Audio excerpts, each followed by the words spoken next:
everybody, and welcome to our lesson on simplifying, adding, and subtracting rational expressions.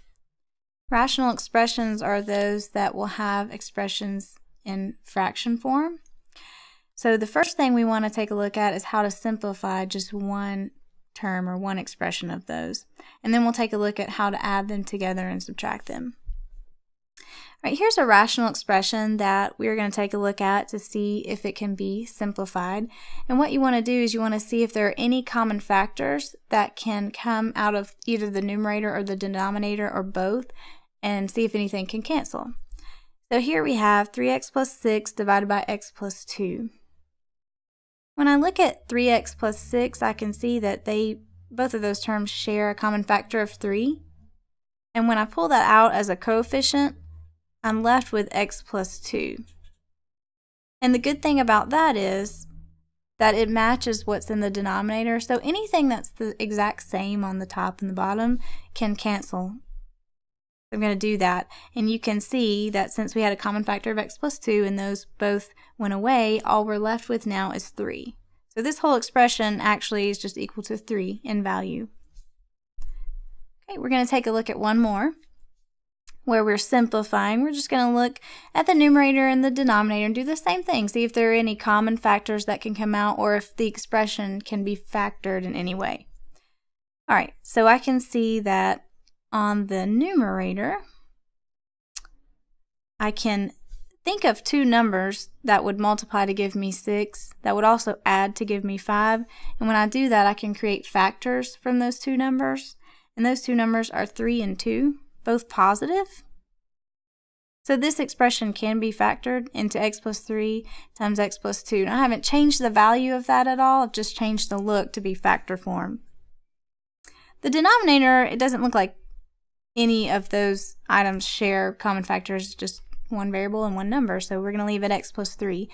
But now I can see that that does match one of my pieces in my numerator, so I can get rid of those, and I'm just left with x plus 2. So that's simplified to x plus 2. Alright, when we start to go add these expressions, we're going to scan through and do that same thing with each term and get rid of anything that we can, and then we're going to need to make a common denominator just like we would with any normal fractions with numbers so that we can add them. It doesn't look like on either term here that anything is going to factor out or cancel out, so I'm ready to start looking for that common denominator. Alright, so when you're creating that, you're going to need to use the least common multiple of your denominators, however many you have, 2, 3, or 4.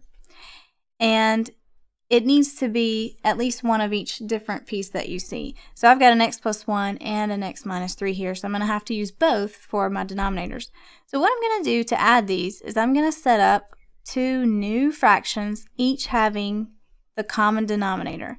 So x plus 1 times x minus 3. That's going to be my denominator because that contains both pieces. X plus 1 times x minus 3 gets to go over here as well.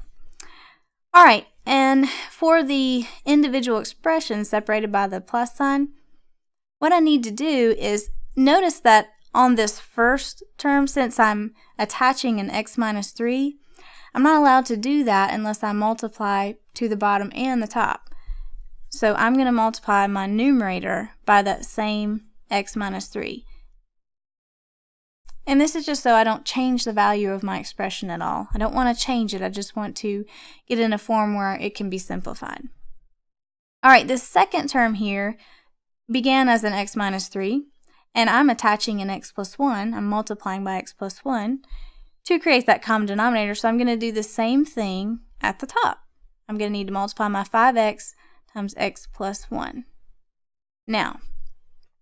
Now that they have a common denominator, I can go ahead and add the numerators. Alright, so I've got x plus 2 times x minus 3 for that one, plus 5x times x plus 1, all over my common denominator, x plus 1 times x minus 3. Now, hang on with me because now we're going to need to do a little bit of multiplication in the numerator, see if anything can go together as far as like terms, and we can simplify our answer. That's the goal here. We want to simplify. All right, so I'm going to FOIL my x plus 2 times my x minus 3 over here. So I'm going to have x squared minus 3x plus 2x. So that's going to come together and give me minus 1x. Okay. Minus 6. That is coming from my 2 times my 3. And I'm just using the FOIL method there for that expression. All right. Next thing I've got is 5x times x plus 1. So multiplying that by distributing, I'm going to have 5x squared plus 5x. All right. And we can go ahead and be consistent and multiply the denominator as well. It's okay to leave these in factor form as long as they're fully simplified.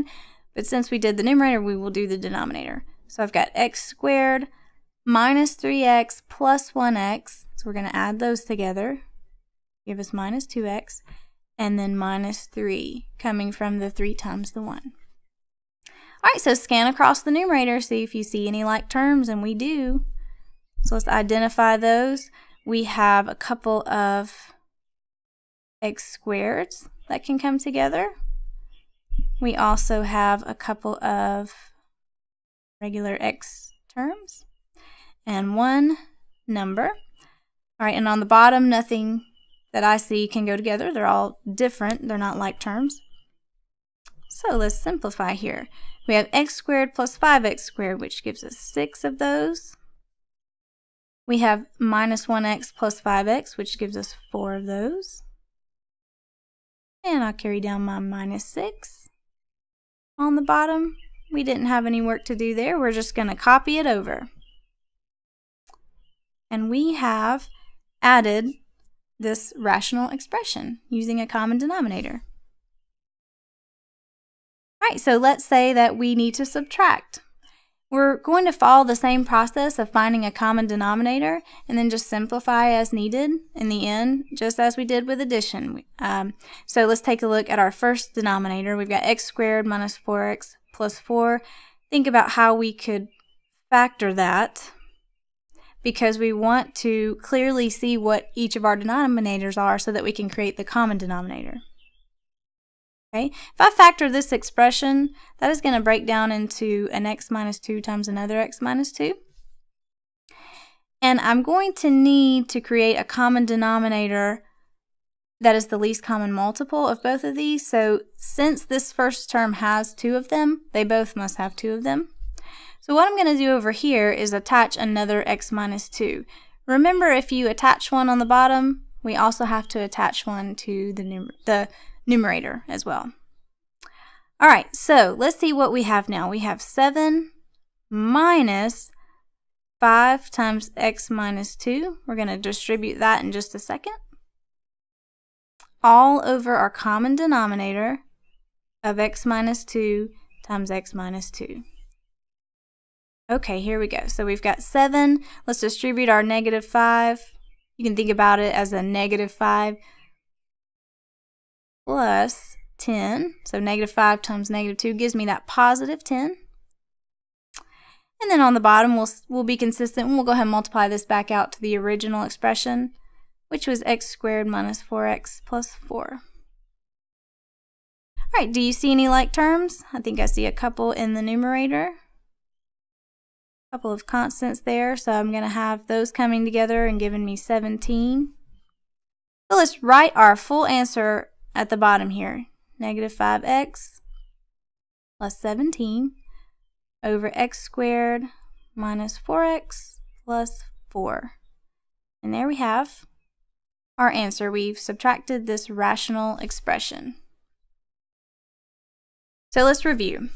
If we are simplifying just one term here, we're going to look for any common factors that can be pulled out and anything that can be canceled. We want to get it as simple as possible, as reduced as possible. If we're needing to add or subtract, we're always going to look to create a common denominator out of the least common multiple of our denominators.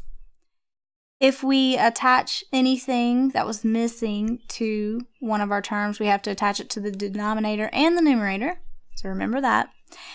And here's just a little side note. If you would like to check to make sure that you did the process correctly, right here, you can plug in any number, and 0 is the easiest because it makes a lot of things go away. If I multiply by 0, it's going to become 0.